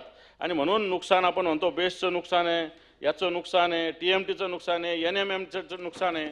याला कारण मला असं वाटतं सिटी फ्लोची सेवा याच मार्गावर जी दिलेली आहे ही बंद करण्याची आवश्यकता आहे. सभापती महोदय, या सगळ्या विभागात अनागोंदी असताना आज उद्योग विभागामध्ये मी जसं सिडकोचं सांगितलं, अशी एक मोठी टीम उद्योग विभागात कार्यरत आहे. सभापती महोदय, आपल्याला उदाहरण देतो. मला असं वाटतं झिरवळ साहेब इथं बसलेले, त्यांना या गोष्टीचं ज्ञान असेल, माहिती असेल की मागच्या काळामध्ये दिंडोरीला एक MIDC झाली, सिन्नरला एक MIDC झाली. किती इंडस्ट्री आहे तिथं? दिंडोरी असेल, सिन्नर असेल, ज्याला CD MIDC म्हणतात, या ठिकाणी सभापती महोदय कोणतेही उद्योग आलेले नाही. हे उद्योग कशासाठी झाले माहिती आहे? की जी मी जालन्याची टीम बोललो ना, हीच टीम जागा खरेदी करते, राज्य सरकारमधल्या उद्योग विभागाकडे जाते, अधिकाऱ्यांना पटवते, भूसंपादन करायला लावते, स्वतःचा मोठा माल उचलते आणि पुन्हा तिथे एकही उद्योग येत नाही. सभापती महोदय, दिंडोरी तर बाजूला आहे, शिर्डी सिन्नर तर मध्यभागी आहे, परंतु इथं सुद्धा कोणताही उद्योग सभापती महोदय आलेला नाही. आणि म्हणून उद्योग विभागामध्ये अशा पद्धतीनं हे काम चालू आहे. सभापती महोदय, याच्याकडं लक्ष देण्याची आवश्यकता आहे. सभापती महोदय, एकीकडे असं, दुसरीकडे माझ्याकडे एक भोसरी इथल्या MIDCचं प्रकरण. सभापती महोदय, या ठिकाणी MIDCची मोठी जागा आहे भोसरी MIDC मध्ये ओपन, आणि या ठिकाणच्या ओपन स्पेसवर जवळपास 150 शेड अवैधरित्या उभे केले. सभापती, MIDCच्या जागेवर. आता 50 शेड उभे केले, कोणी उभा केले? एक विकी गोयल नावाचा व्यक्ती आहे. यांनी बनावट कागदपत्र बनवले. महानगरपालिका असेल, MIDC असेल, पोलीस खाता असेल, महावितरण असेल, सगळ्यांकडून परवानगी घेतली. सभापती महोदय, OS 1711 116 OS 20 अशा नंबरचे ते प्लॉट आहेत. सभापती महोदय, यांनी चुकीचे कागदपत्र बनवले, जागा लोकांना विकले, आणि जागा सरकारची, उद्योग विभागाची, भाडं घेतो विकी गोयल, विकास अग्रवाल, आणि याला मदत करतात सभापती महोदय MIDCचे सगळे अधिकारी. आणि एकीकडं गरज असताना भूखंड लोकांवर अतिक्रमण केले जातात, इकडे गरज नसताना अशा पद्धतीनं हे भूखंड खरेदी करण्याचे प्रकार सभापती महोदय घडलेले. सभापती महोदय, हाच प्रकार क्रीडा विभागात आहे. संभाजीनगरात एका केसमध्ये एक टेम्पररी कर्मचारी सभापती महोदय कंत्राटी पद्धतीनं काम करतो, यांनी तिथे एक हॉकीच्या टर्फसाठी आलेले 21 कोटी रुपये खात्यातून काढून घेतले. खरं तर अधिकाऱ्यांची जबाबदारी आहे. तिथं सबनीस आणि सुहास पाटील नावाचे अधिकारी आहे. या सबनीस आणि सुहास पाटीलनी बँक अकाउंट, तो एक कोण, ज्या व्यक्तीनं, हर्षकुमार क्षीरसागर नाव आहे त्याचं, त्यांनी बनावट कागदपत्र नेट बँकिंगचा दुरुपयोग करून 21 कोटी रुपये सभापती महोदय काढलेले. खरं तर तिथं पालकमंत्र्याच्या नावावर खातं असायला पाहिजे होतं, परंतु हे सुहास पाटील आणि सबनीस या दोघांनी हे न करता, तो जो कोणी क्षीरसागर आहे मुलगा, कंत्राटी पद्धतीनं त्याच्या नावावर खातं केलं आणि त्याच्या माध्यमातून हा गैरव्यवहार झाला असा माझा आरोप आहे सभापती महोदय. सुहास पाटील आणि संजय सबनीस हे याच्यातले एक कंत्राटी माणूस 21 कोटी रुपये खात्यातून काढू शकत नाही सभापती महोदय. कोणाचा तरी पाठिंबा असल्याशिवाय होऊ शकत नाही. आणि म्हणून या खात्यामध्ये एक संजय सबनीस नावाचे अधिकारी आहे. मला असं वाटतं या संजय सबनीस आणि सुहास पाटील या दोघांच्यामुळे हे सगळ्या गोष्टी घडलेल्या आहेत. आणि म्हणून ऑडिट करणं जबाबदारी यांची असते. 21 कोटी रुपये काढतात म्हणजे दररोज मला वाटतं रिपोर्ट येत असतात ऑडिटरकडं, अकाउंटंटकडं, आणि या सगळ्यावर जबाबदारी तिथल्या आयुक्ताची असते. आणि म्हणून हा संजय सबनीस असेल किंवा सुहास पाटील असेल यांच्या हलगर्जीपणामुळं 21 कोटी रुपये सभापती महोदय इथल्या एका क्षीरसागर नावाच्या कंत्राटी कर्मचाऱ्याने काढलेले सभापती महोदय. आणि म्हणून सभापती महोदय अशा पद्धतीनं भ्रष्टाचार या सगळ्या खात्यात होतोय. कोण लक्ष देत आहे? कोण लक्ष देत याच्यात? 21 कोटी 59 लाख रुपये काढणारा हा आरोपी सुहास पाटीलला अटक केलं का? सबनीसला अटक केलं का? तर काही केलेलं नाही. सुहास पाटीलला अटक झाली पाहिजे, संजय सबनीसला अटक केली पाहिजे. त्या सुहास पाटलावर तर सभापती महोदय वेगवेगळ्या पद्धतीनं खेळाडूवर अत्याचाराचे केसेस आहे सभापती महोदय. लैंगिक शोषणाचे केसेस आहे त्याच्यावर सभापती महोदय. खंडणीचे गुन्हे दाखल आहे त्याच्यावर सभापती महोदय या सुहास पाटलावर. आणि मला असं वाटतं सुहास पाटील आणि संजय सबनीस, कारण हा हॉकीची तिथं टर्फ होणार होती, त्याचा जो निधी आला होता तो निधी सभापती महोदय या लोकांनी या खात्यातून काढून घेतलेला. आता सरकार 21 कोटी रुपये तिथल्या हॉकीच्या टर्फसाठी देणार आहे का? तर मला असं वाटतं सरकार 21 कोटी रुपये लवकर देणार नाही. याचा अर्थ आमच्या खेळाडूंचंही नुकसान झालेलं आहे, त्या भागातल्या जनतेचंही नुकसान झालेलं आहे. आणि म्हणून अशा अधिकाऱ्यावर कारवाईची आवश्यकता आहे सभापती महोदय. सभापती महोदय हे काही एकाच खात्यात नाही आहे. सभापती वेगवेगळ्या खात्याचा जर विचार केला तर आता हा EGSचं खातं आहे रोहयो. मी आता सकाळी कुठेतरी बातमी वाचली, पालघरला 54 कोटी रुपये पगार द्यायचा बाकी आहे. 54 कोटी रुपये. सभापती महोदय या खात्यामध्ये एक मिशन महासंचालक पद निर्माण केलं आहे. सगळे अधिकारी या खात्याचे सेक्रेटरी आहे, जॉईंट सेक्रेटरी आहे, सगळं असताना एक मिशन महासंचालक नावाचं पद निर्माण केलं का? की या खात्यामध्ये एक नंदकुमार नावाचे अधिकारी होते, हे रिटायर्ड होणार होते, यांना पुन्हा त्याच खात्यात राहण्याची हौस इच्छा निर्माण झाली आणि म्हणून त्यांच्यासाठी एक मिशन महासंचालक नावाचं पद निर्माण केलं गेलं सभापती महोदय. सभापती महोदय केंद्राने याच्यावर पूर्णपणे ऑब्जेक्शन घेतलेलं आहे, कारण या महाशयाने मागच्या काळाचे काम केलेलं आहे. कारण खऱ्या अर्थाने ही रोहयोची योजना आहे, रोजगार हमी योजना, ही रोजगार देण्यासाठी, विकासासाठी नाही आहे. गोरगरिबांना रोजगार मिळवायच्यासाठी योजना आहे, डेव्हलपमेंटसाठी वेगळ्या योजना आहेत. परंतु या ठिकाणी अशा पद्धतीनं नंदकुमार नावाचा अधिकारी यांनी 90-10चं धोरण आणलं, 95-5चं धोरण आणलं. म्हणजे 90 कुशल, 10 अकुशल, 95 कुशल, 5 अकुशल, परिणामी कोट्यवधी रुपयाचं पेमेंट जे MREGSच्या माध्यमातून यायचं ते थांबलेलं आहे. आणि याच्यामुळे सर्वसामान्य लोकांना मला असं वाटतं याचा फटका सभापती महोदय भेटतोय. आणि म्हणून असे जे अधिकारी, गरज नाही ना, नवीन तरुण पोरांना संधी द्या ना याच्यामध्ये, त्या खात्यातल्या लोकांचं प्रमोशन करा. रिटायर्ड झालेल्या लोकांनी या खुर्चीवर बसवण्याची काय गरज आहे? म्हणून मी मागणी करेल हे मिशन महासंचालक पद रद्द झालं पाहिजे. या ठिकाणी जो कोणी सेक्रेटरी नियमानं बसेल, प्रमोशननी बसेल त्याला बसवा. परंतु जो रिटायर्ड झालेला आहे हा नंदकुमार नावाचा अधिकारी, मला असं वाटतं या ठिकाणाहून त्याला बाजूला करण्याची सभापती महोदय आवश्यकता आहे. सभापती महोदय असं होत असताना राज्यामध्ये सावकारीची पद्धत अजूनही चालू आहे. काल परवाच्या अनेक घटना माझ्या समोर आल्या आहेत. सभापती महोदय सोयगावमध्ये संभाजीनगर तालुक्यात, संभाजीनगर जिल्ह्यातल्या निंभोरा आणि गोंदेगाव ठिकाणी अवैध सावकारीचा व्यवसाय करणाऱ्याला अधिकाऱ्यांनी पकडलं. चांगलं झालं, चांगलं केलं. कारण तक्रार होती, एक कोणतरी निंभोऱ्यातील रमेश बापू निकम आणि गोंदेगाव येथील संदीप नेरपगार गेल्या काही महिन्यापासून हे अशा पद्धतीनं करत होते. आणि या ठिकाणी विभागीय सहनिबंधकांनी धाड टाकली. सभापती महोदय कारवाई केली, चांगलं केलं. सत्ताधारी पक्षाचे लोक दबाव आणतात कारवाई न करावी म्हणून. जे सावकार शेतकऱ्याच्या जमिनी लुटतात, शेतकऱ्याच्या जमिनी जमा करतात, अशा सावकारावर एक अधिकारी मी हे जो चांगला आहे त्याला चांगलं म्हणलं. एक जरे नावाचा अधिकारी यांनी कारवाई केली, चांगली केली कारवाई. परंतु मी येथीलच त्या भागातील स्थानिक राजकीय नेत्यांनी अशी कारवाई करू नये अशा प्रकारची भूमिका घेतील. मला असं वाटतं ही भूमिका शेतकऱ्याच्या विरोधातली सभापती महोदय. सभापती महोदय, अशाच पद्धतीनं आपण जर बघितलं तर ज्या पद्धतीनं पुरवठा खात्यामध्ये काय चालू आहे, आज वेगवेगळ्या ठिकाणी मागच्या काळात आपलं विदर्भाची चर्चा झाली होती. मला वाटतं तांदळावर पॉलिश करून राईस मिलचा आपणच उचललेला मुद्दा होता. पण हे काही इथं नाही, इथं सुद्धा मुंबईत सुद्धा चालू आहे सभापती महोदय. एक माझ्याकडे केस आली सभापती महोदय की एक आकाश ग्राहक नावाची संस्था आहे, नवीन चंद्र नंदू व मयूर नंदू हे सहकारी संस्था चालवतात सभापती महोदय. पॉलिश करतात आणि परराज्यात हे अन्नधान्य विकतात सभापती महोदय.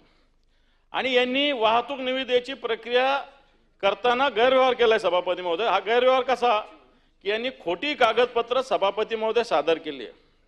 यांचं कार्यक्षेत्र टी विभाग असताना यांनी आपल्या उपनियमामध्ये फेरफार करून टी विभाग हा उल्लेख खोडून मुंबई ठाणे जिल्हा विभाग असा बदल करून शासनाला खोटी माहिती सादर केली सभापती महोदय. आणि या संस्थेने दोन ऑडिट केले, 2 ऑडिट रिपोर्ट आहे. खरं तर ऑडिट एकच असतो सभापती महोदय. सभापती महोदय, आता तर या संस्थेनं कार्यक्षेत्र संपूर्ण महाराष्ट्र दाखवलेलं आहे, तसं त्याचं नाही आहे सभापती महोदय. आणि म्हणून अशा पद्धतीनं विविध विभागाला दिशाभूल करणारी परस्पर माहिती या संस्थेनं सादर केली. आणि याला या विभागाचे अधिकारी सभापती महोदय गरीबाच्या तोंडातील घास असे अधिकारी सभापती महोदय ओढून नेतात. आणि म्हणून यांच्यावर सभापती महोदय कारवाई करण्याची आवश्यकता आहे. सभापती महोदय, मागच्या काळामध्ये आरोग्य विभागामध्ये बनावट औषधाच्या घटना घडल्या सभापती महोदय. ज्या कंपन्याच अस्तित्वात नाही त्यांना टेंडर दिलं गेलं सभापती महोदय. या कंपन्या होत्या कुठल्या, उत्तराखंडच्या, उत्तर प्रदेशच्या या कंपन्या होत्या. आणि यांना सभापती महोदय आपल्या इथलं औषध पुरवठ्याचं कॉन्ट्रॅक्ट दिलं होतं. माझ्याकडे कंपनीचं नाव मिस्टल formulation Uttarakhand, refund pharma Kerala, biotech formulation Andhra Pradesh, मेलवन biosciences Kerala, SMN lab Uttarakhand. साहेब, सभापती साहेब, या औषध कंपन्या कुठंच अस्तित्वात नाही. या औषध कंपन्या कुठंच औषधात नसताना या कंपन्यांनी वेगवेगळ्या ठिकाणी औषधाचा पुरवठा केला सभापती महोदय. सभापती महोदय, मागच्या काळात बनावट औषधं आली, कळमेश्वरच्या ग्रामीण रुग्णालयात आली, इंदिरा गांधी मेमोरियल हॉस्पिटल भिवंडीमध्ये आले, रेसिप्ट नावाचं 500 नावाचं अँटीबायोटिक बनावट औषध आलं, फॉर्मॅक्स तसं झालं, नागपूरच्या वैद्यकीय महाविद्यालयात तशाच रिक्लेवच्या गोळ्या बनावट आल्या, वर्धा जिल्हा रुग्णालयामध्ये ॲझ्रिथ्रोमायसिनच्या बनावट गोळ्या आल्या, नांदेड रुग्णालयामध्ये बेवॉसिटी व नायक्लॉस या बनावट गोळ्या आल्या, स्वामी रामानंद तीर्थ रुग्णालय अंबाजोगाईमध्ये एन्झिमिझम अँटीबायोटिकच्या बनावट गोळ्या आल्या, धाराशिवच्या जिल्हा रुग्णालयात सिमस्ट्रलद्वारे पुरवठा अमॉक्स गोळ्याचा साठा चुकीचा आला. आणि सभापती महोदय, अशा पद्धतीनं बनावट औषध पुरवठा करणारी या संस्था, सभापती महोदय, याच्यावर काय कारवाई झाली? सरकारने घोषणा केल्या पण तो कारवाई कुठे झाल्या? आज अशाच पद्धतीनं जर आरोग्य विभाग काम करत असेल तर या आरोग्य विभागाचं एक टेंडर पुन्हा एकदा माननीय मुख्यमंत्र्यांनी रद्द केलं सभापती महोदय. यांत्रिक पद्धतीनं स्वच्छता करण्याचं एक टेंडर या आरोग्य विभागात, हे औषध बनावट जशी घोळ झालेला आहे तसा सभापती महोदय यांत्रिक पद्धतीनं स्वच्छता करण्याचा एक मुद्दा होता. यामध्ये 77 कोटी रुपये खर्च येत होता सभापती महोदय. 2022चं टेंडर होतं 77 कोटीचं, ते रद्द केलं. तत्कालीन आरोग्यमंत्र्यांनी काढलं 668 कोटी रुपये वार्षिक. 77 कोटीचे किती झाले? 668 कोटी. 8 वर्षाचं झालं 4000 कोटी अतिरिक्त खर्च होणार होता. मुख्यमंत्र्यांनी निश्चित याच्यावर कारवाई करून या टेंडरला 77 कोटी दर वर्षाचं, सभापती मध्ये 638 कोटी होते.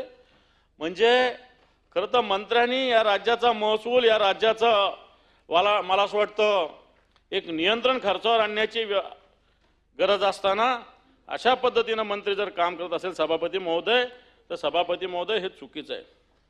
सभापती महोदय, एक एक्साइज डिपार्टमेंट आहे. एक्साइज डिपार्टमेंट मला वाटतं आता दादा याचे मंत्री झाल्यामुळे निश्चित याच्या डिसिप्लिन येईल. पण काही गोष्टी अधिकारी दादांना सुद्धा कळू देत नाही. दादांनी त्याचा उल्लेख काल एका डिपार्टमेंटच्या माध्यमातून केलेला आहे सभापती महोदय. सभापती महोदय, मी सहज एक मुद्दा पत्र लिहिलं मी एक्साईजला, महानगरपालिकेला आणि पोलिसांना. मुंबईमध्ये, नवी मुंबईमध्ये, ठाण्यामध्ये, काय या राज्यामध्ये रूफटॉप विदेशी दारू विक्री हा मुद्दा मी सहज मांडला. मला महानगरपालिकेने सांगितलं की असा कोणताही परवाना आम्ही दिला नाही. मला पोलिसांचं पत्र आलं की रूफटॉप दारू विक्री आमच्या ह्याच्यात कुठे परवाना आम्ही दिलेला नाही. मग जर महानगरपालिका अलाउड करत नसेल, पोलीस अलाउड करत नसेल, तर एक्साईजच्या नियमामध्ये रूफटॉप कुठंच नाही आहे. मी तर खरं तर नाव, मला कोणाचं नाव घ्यायचं नाही, पण माझ्याकडे कुठं कुठं चालू त्याची यादी सभापती महोदय. नवी मुंबईच्या वेगळ्या हॉटेलची यादी आहे, ठाण्याच्या वेगळ्या हॉटेलची यादी आहे, पण असं कोणावर व्यक्तिगत आरोप याच्यातला नाही आहे. परंतु अशा पद्धतीनं चुकीचं काम एक्साईजच्या माध्यमातून, एक्साईज विभागाच्या माध्यमातून होतं, जिथं रूफटॉप. याच्यामुळे मग स्थानिक रहिवाशांना त्रास होतो सभापती महोदय. सार्वजनिक आरोग्याचे प्रश्न निर्माण होतात, कायद्याच्या अंमलबजावणीला याच्यात प्रश्न निर्माण होतात, आणि प्रशासनाचा आग लागली वगैरे वगैरे असे सगळे वेगवेगळे विषय सभापती महोदय याच्यामुळं निर्माण होत असतात. म्हणून ह्या रूफटॉप दारू विक्री जी आहे याच्यावर मला असं वाटतं नियंत्रण आणण्याची आवश्यकता आहे, आणि याला एक्साईज विभाग सभापती महोदय जबाबदार आहे. माझ्याकडे मी मुंबई आणि ठाण्याच्या तर सगळ्यांची यादी, पण मी कोणाचं नाव सभापती महोदय घेत नाही. सभापती महोदय, तशाच पद्धतीनं मागच्या काळामध्ये, कोविडच्या काळामध्ये घरपोच दारू पोहोचवण्याचं एक अलाउड केलं होतं कोविडच्या काळापुरतं, आणि नंतर मला त्या खात्याच्या सचिवाचे सगळे पत्र माझ्याकडे आहे. पण तो आत्ताच्या घडीला एक लिव्ह इन लिक्विड नावाची संस्था आहे, ही स्वतःच्या ॲपहून घरपोच विदेशी दारू पोहोचवते. लिव्ह इन लिक्विड नावाचं संस्था ही, तिचं स्वतःचं ॲप आहे, आणि घरपोच दारू सभापती महोदय या सगळ्या याच्यात पोहोचवलं जात आहे सभापती महोदय. आणि मग अशा पद्धतीनं घरपोच दारू विक्रीचं धोरण काय आहे, विशेषतः विदेशी दारू विक्रीचं, मला असं वाटतं अशा पद्धतीनं जर घरपोच आपण हे देत असेल सेवा, तर हा नियमाचा मला असं वाटतं पालन ही संस्था करत नाही, आणि म्हणून या लिव्ह इन लिक्विडवर कारवाईची आवश्यकता आहे. आणि अशा अन्य कोणी संस्था करत असेल तर या सगळ्यावर हा नियमाचा उल्लंघन सभापती महोदय करण्याचं एक उदाहरण सभापती महोदय मी आपल्या समोर देतो. सभापती महोदय, याच्यामध्ये या एक्साईजमध्ये फॉरेन लिकर बॉन्ड नावाची एक यंत्रणा आहे. मला वाटतं दादा नव्यानं झालेले आहेत. पण सभापती महोदय, याची सगळं जर तपासणी झाली तर फॉरेन लिकर बॉन्ड कशा पद्धतीनं त्याची अंमलबजावणी होती, त्याचा एक नीट राज्य सरकारने पारदर्शकतेनं या सगळ्या विषयात काम करण्याची सभापती महोदय आवश्यकता आहे. सभापती महोदय, आरोग्य विभागाचा मुद्दा मांडत असताना वेगवेगळ्या पद्धतीनं अधिकारी कशा पद्धतीनं भ्रष्टाचार करतात, कशा पद्धतीनं बनावट गोळ्याचा एखादा अधिकारी ऑर्डर देतो आणि तोच पुन्हा हे चुकीचं सांगतो. आणि मला वाटतं ह्या सगळ्या गोष्टी होत असताना मी मागच्या काळात फिरत होतो, नांदेडला गेलो सभापती महोदय. सभापती महोदय, मला काही महिला भेटल्या आणि यांनी तिथले डीन आहे त्याच्याविषयी सभापती महोदय तक्रार केली की हे डीन लैंगिक शोषणाच्या तक्रार केल्या. सभापती महोदय, सभागृहात बोलणं योग्य आहे नाही मला माहिती नाही, परंतु एक डीन अधिकारी मुश्रीफ साहेब शासकीय महाविद्यालयाचा डीन, त्याचं नाव वाकोडे, मी पत्र पण दिलं आपल्या डिपार्टमेंटला. मला असं वाटतं एक मोठं डीन असणं म्हणजे एक प्रतिष्ठेचं असतं. हे एक विषय, डीन म्हणजे त्याची एक समाजात प्रतिष्ठा असते, त्याचं एक नाव असतं, त्याचा एक मान असतो, त्याचा एक पान असतो. जसं पोलीस आयुक्ताचा एक मान असतो, एसपीचा एक मान असतो, कलेक्टरचा एक असतो, तसं डीन सुद्धा तेवढ्याच ताकदीचा आहे. आणि अशा डीनवर अशा तक्रारी येतात सभापती मान्य मंत्री महोदय, असे लोक तिथं काम करतात. म्हणून अशा लोकांवर मला असं वाटतं असे लोक आपल्या प्रशासनात राहिले नाही पाहिजे सभापती महोदय. सभापती महोदय, मागच्या काळामध्ये जलसंपदा आणि जलसंधारण विभाग हे एकत्र होते, आणि एकत्र येत असताना त्याच्यातले कर्मचारी आहे त्याचं समायोजन करण्याचा निर्णय म्हणजे ज्याला जिथं जायचं त्यांनी कळवायचं की मला जलसंपदात राहायचं का मला जलसंधारणमध्ये राहायचं. आपल्याला मला असं वाटतं माहिती आहे हे सगळं जलसंपदा आणि जलसंधारण, आणि अधिकाऱ्यांना त्यावेळेस त्यांनी चॉईस दिला होता की कोणाला जलसंपदात राहायचं असेल त्यांनी जलसंपदात राहावं, ज्याला जलसंधारणमध्ये राहायचं तर त्यांनी जलसंधारणमध्ये राहावं. सभापती महोदय, विशेषतः संवर्गातले अधिकारी अशा पद्धतीनं सभापती महोदय होते. पण आताच्या घडीला जलसंपदा विभागातील अधिकारी जलसंधारणमध्ये बेकायदेशीररित्या पुन्हा पुन्हा घेतले जात आहेत सभापतीमध्ये. कोणाच्या आशीर्वादाने घेतले जातात? तुमचं एकदा डिपार्टमेंट ठरलेलं आहे ना, जलसंपदा वेगळं, जलसंधारण वेगळं. मग तुमचं डिपार्टमेंट ठरलेलं असताना ज्यावेळेस तुम्हाला चॉईस दिली होती त्यावेळेस तुम्ही निवडलं नाही, आणि आता तुम्ही बेकायदेशीररित्या जलसंपदा विभागातील अधिकारी जलसंधारण विभागात सभापती महोदय घेतले जातात. सभापती महोदय, याच्यामुळे जे नवीन तरुण इंजिनियर्स वेगवेगळे या विभागातले, याच्यातले जवळपास मला एक 70-80 इंजिनियर्सनी पत्र दिलेलं आहे. सगळे नवीन मुलं मुली आहेत, मागच्या काळातले 5-10 वर्षात लागलेले. यांच्यावर अन्याय होतो सभापती म्हणून, कारण हे सिनियर अधिकारी पुन्हा इकडचे इकडे येतात. ते जलसंपदा मध्ये होते, त्यांनी जलसंपदा थांबलं पाहिजे, आता जलसंधारणमध्ये यायची गरज नाही. आणि याला सरकारमधील काही झारीतले शुक्राचार्य परवानगी देत आहेत सभापती महोदय. आणि म्हणून अशा पद्धतीनं जलसंपदा विभागातले अधिकारी जर इकडे येत असत बेकायदेशीररित्या असंवर्गातले, तर ते थांबवलं पाहिजे सभापती महोदय. कारण यामुळं अनेक अधिकाऱ्यावर आणि कर्मचारीवर सभापती महोदय अन्याय होतोय सभापती महोदय. सभापती महोदय, मी बरेच विषय मांडलेले. हे सगळे विषय मांडत असताना मागच्या काळामध्ये ज्या ज्या घटना घडल्या त्याही सभापती महोदय अतिशय महत्त्वाच्या आहे. ज्या ज्या घटना घडत असताना मला असं वाटतं या राज्यामध्ये जे जे होतंय ते आपण सगळं बघतोय. वेगवेगळ्या मंत्र्यावर वेगवेगळ्या पद्धतीनं आरोप होत आहे सभापती महोदय. राज्यातले एक एक मंत्र्यावर आरोप होत आहे सभापती महोदय. सभापती महोदय, अशा पद्धतीनं मंत्र्यावर आधी डायरेक्ट आरोप होत नव्हते. आता या मंत्र्यावर डायरेक्ट आरोप होत आहे सभापती महोदय. मंत्री धनंजय मुंडेवर आरोप आहे सभापती महोदय. लोक सांगतात सगळं की खुनाच्या मध्ये हे सहभागी आहे, राज्य सरकार त्याच्यावर लक्ष देत नाही. सभापती महोदय, ग्रामविकास मंत्री जयकुमार गोरे, ठीक आहे, त्या कोण महिलेला त्यांनी अटक केलं असेल खंडणी वगैरे, पण एका पत्रकाराला अटक केलं जातं सभापती महोदय. या महिलेला फसवलं जातं आणि या महिलेचं, चला ती महिला खंडणीत अटक आली असेल, पण फोटो पाठवले का नाही पाठवले या मंत्र्यांनी?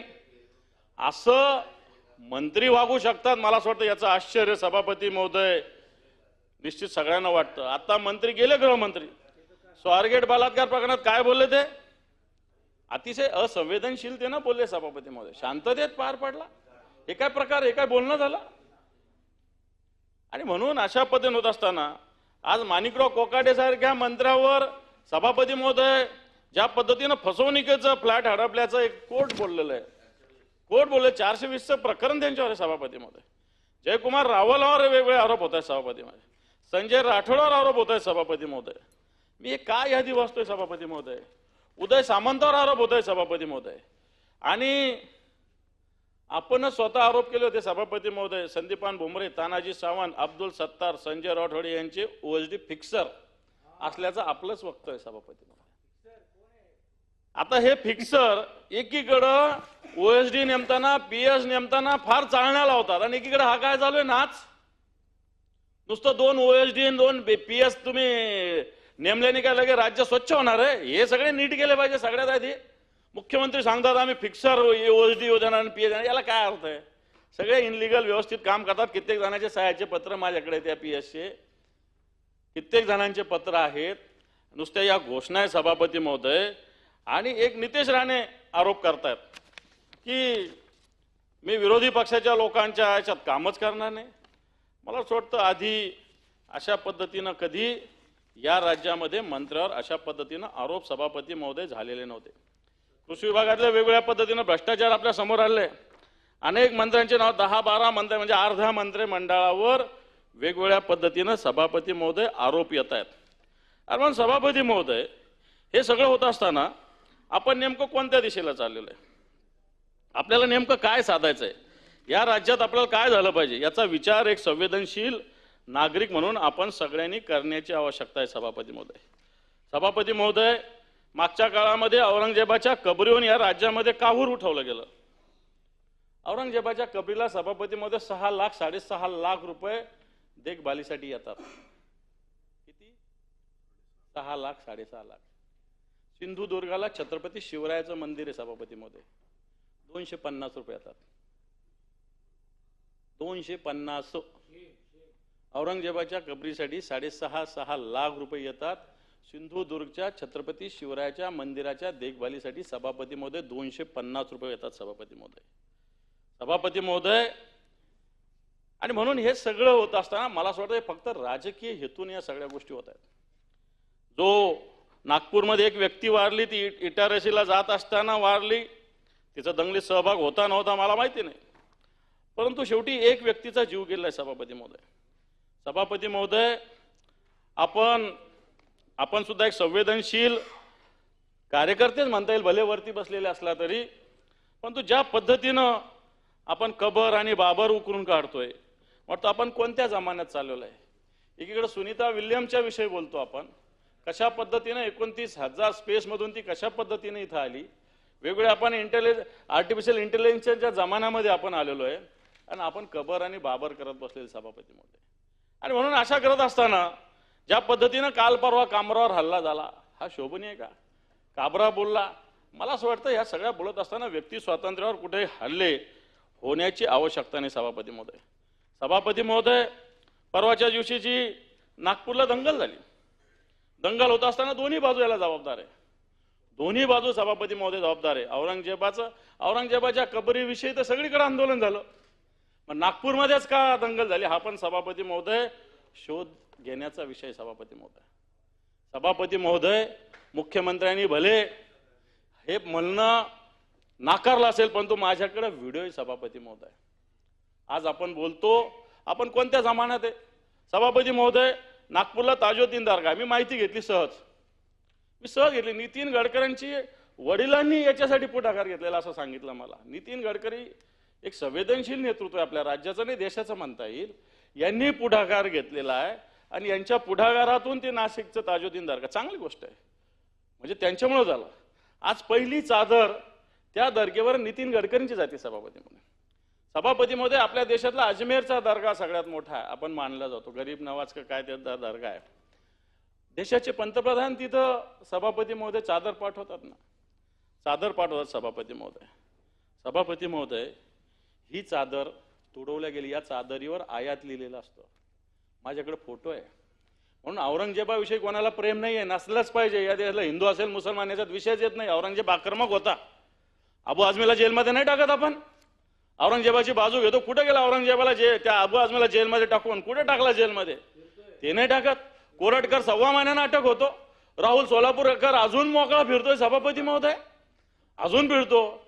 आणि एकीकडं मी बाजू घेत नाही, परंतु ही चादर होती, हिच्यावर नाचलं गेलं, ही जाळली गेली. कोणती चादर असो त्याच्यावर कुराणातली आयात लिहिली जाते सभापती मध्ये, एक ओळ का नाही लिहिली जाते.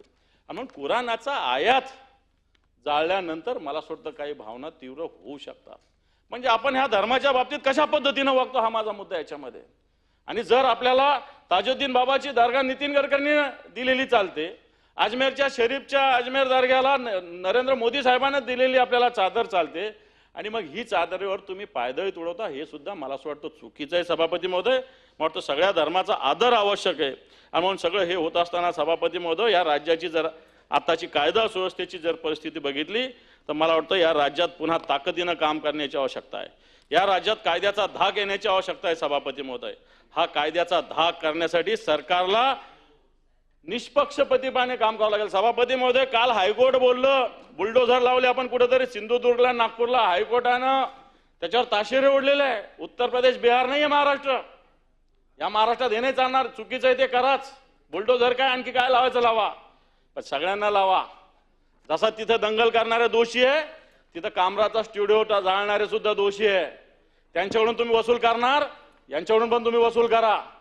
कामरा बोलला ते काय चुकीचं बोललं नाही, खरा बोललेला आहे सभापती महोदय.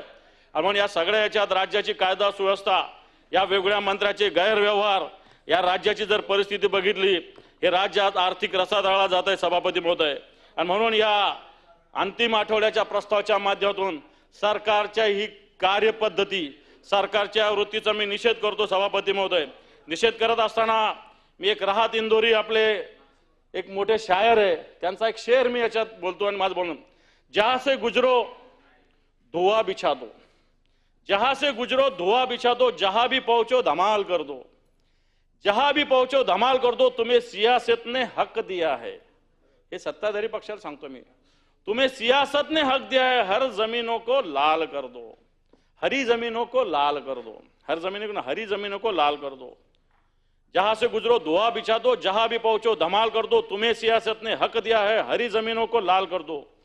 अपील भी तुम, दलील भी तुम, अपील भी तुम, दलील भी तुम, गवाह भी तुम, वकील भी तुम, गवाह भी तुम, वकील भी तुम, जिसे भी चाहो हराम लिख दो, जिसे भी चाहो हराम लिख दो, जिसे भी चाहो हलाल कर दो, जिसे भी चाहो हलाल कर दो। धन्यवाद सभापति।